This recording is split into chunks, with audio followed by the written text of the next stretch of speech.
બધી રાઇટ્સ લિમિટેડના સીએમડી राहुल मित्तल જોડાઈ ચૂક્યા છે આપણી સાથે આગળ વાતચીત કરવા માટે।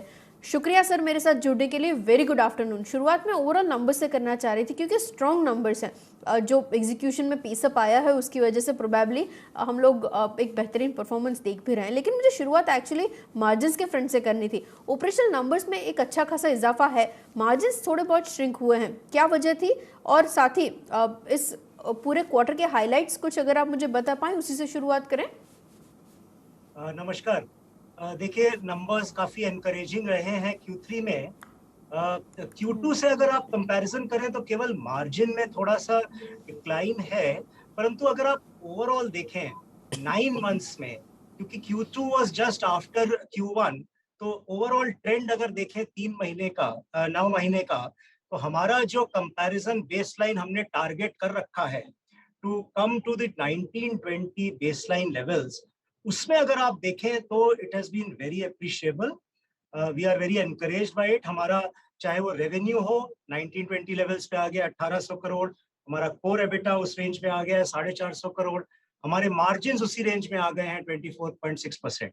सो ओवरऑल काफी अच्छा रहा है और हम इस ट्रेंड से Q3 से काफी एनकरेज्ड हैं। और जो हमारा गोल है और टारगेट है कि Q4 में भी हम इसी ट्रेंड को मेंटेन करेंगे और हम इंश्योर करेंगे कि 1920 के लेवल्स, प्री कोविड लेवल्स तक हम जरूर पहुंचे। Okay, agreed sir. और सेगमेंट वाइज ब्रेकअप की बात कर ले, कहाँ से सबसे ज़्यादा बेहतरीन परफॉर्मेंस देखा गया था और किस तरीके से परफॉर्मेंस आते हुए देखे थे हम लोग, इसके ऊपर एक आइडिया, क्योंकि मैं जिस तरीके से देख रही हूँ यहाँ पे थोड़ा बहुत टर्न की कंस्ट्रक्शन के अंदर फॉल था, एक्सपोर्ट्स के अंदर बेहतरीन मोमेंटम था और साथ ही कंसल्टेंसी में थोड़ा बहुत डिक्लाइन था। अब्रॉड की बात करें, डोमेस्टिक तो वैसे इंप्रूव हो रहा है, लेकिन एक शॉर्ट चेक आप मुझे अगर दे पाए, कहाँ से सबसे ज़्यादा मोमेंटम कंटिन्यू हो रहा था?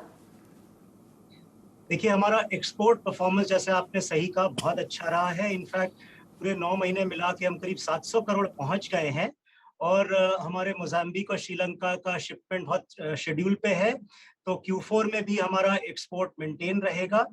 टर्नकी में जैसे आपने सही कहा, टर्नकी में हमने Q2 के बाद भी कहा था कि मोस्ट ऑफ द प्रोजेक्ट्स के फेज 2 हैं, जो शुरुआत में है, शुरू के स्टेज में है।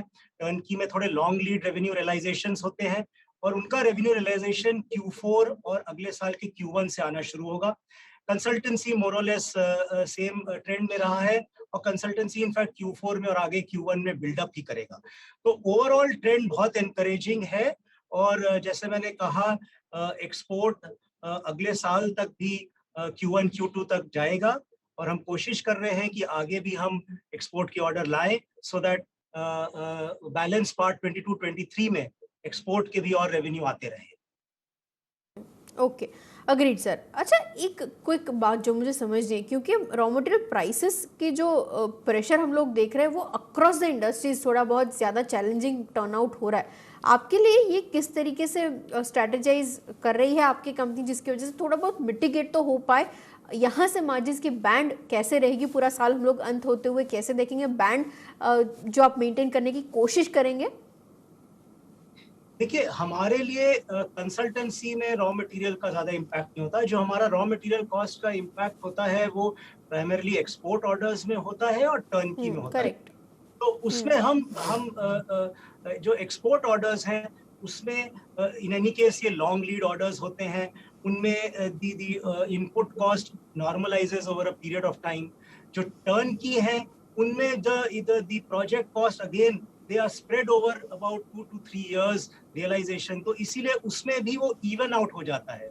ये हमारा जरूर एम रहेगा, जैसे आपने सही कहा, कि जो भी फ्लक्चुएशंस हैं इफ एनी जो हमें इम्पैक्ट करेंगे उनको हम definitely other cost control measures से करके हमारा 22-23 मार्जिन्स भी 21-22 से सेम रेंज में कोशिश करेंगे। इनफैक्ट एम करेंगे कि उससे बेहतर ही रहे। हमारे मार्जिन्स का ट्रेंड ओवरऑल करीब ऑपरेटिंग कोर एबिटा मार्जिन्स करीब 24-25% पे रहा है, हम उसी में टारगेट करते रहेंगे।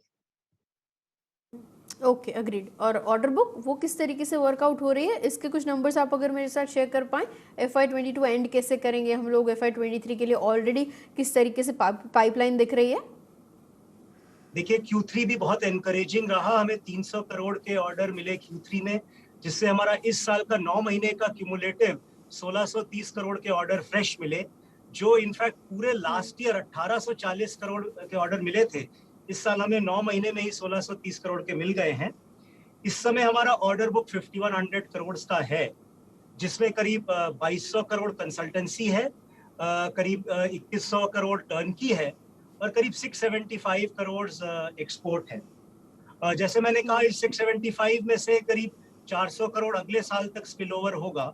तो जो अगर, क्योंकि एक्सपोर्ट सेगमेंट थोड़ा लॉन्ग लीड रहता है, फ्रेश ऑर्डर्स पे हम बहुत एग्रेसिवली वर्क कर रहे हैं। इंटरनेशनल मार्केट खुल गया है, हम कोशिश कर रहे हैं जल्द से जल्द और एक्सपोर्ट ऑर्डर्स मिले, परंतु उसके रेवेन्यू रियलाइजेशन में जब तक लैटर पार्ट में आएगा, हमारा कंसल्टेंसी का ऑर्डर बुक बहुत स्ट्रांग है, 2200 crore, and consultancy and turnkey से मोर देन मेकअप कर लेंगे। So as I said, order book हमारा बहुत स्ट्रांग है, जिससे हमारा 22-23 भी काफी सेफ और सिक्योर लग रहा है। Okay, agreed sir. अच्छा, क्योंकि आप मेरे साथ जुड़े हुए हैं, एक चीज़ मैं जो और डिस्कस करना चाह रही थी इंडस्ट्री पर्सपेक्टिव से, वो बजट को लेकर था। क्योंकि हम लोगों ने केपेक्स को लेकर, रेलवेज को लेकर काफ़ी अनाउंसमेंट्स देखे हैं एक पुश थ्रू लाने के लिए। किस तरीके से आपकी इंडस्ट्री ने इसको रीड थ्रू किया है, एनालाइज कैसे किया है, एक आइडिया अगर आप मुझे ये दे पाएँ। जी बिल्कुल, इनफैक्ट हम लोग इस बजट से हमारे लिए बहुत इंटरेस्टिंग और एक्साइटिंग टाइम्स है, क्योंकि हमने बहुत इन डेप्थ एनालिसिस किया और जो हमारे टारगेट सेक्टर्स हैं, उसमें हमने देखा कि करीब 5 लाख करोड़ का बजट एलोकेशन है। करीब 2 lakh crore roadways and ministry of road में है, करीब 1.5 लाख करोड़ रेलवेज में है, करीब 85,000 करोड़ जल शक्ति मंत्रालय में है और करीब 75,000 crore ministry of housing and urban affairs में है।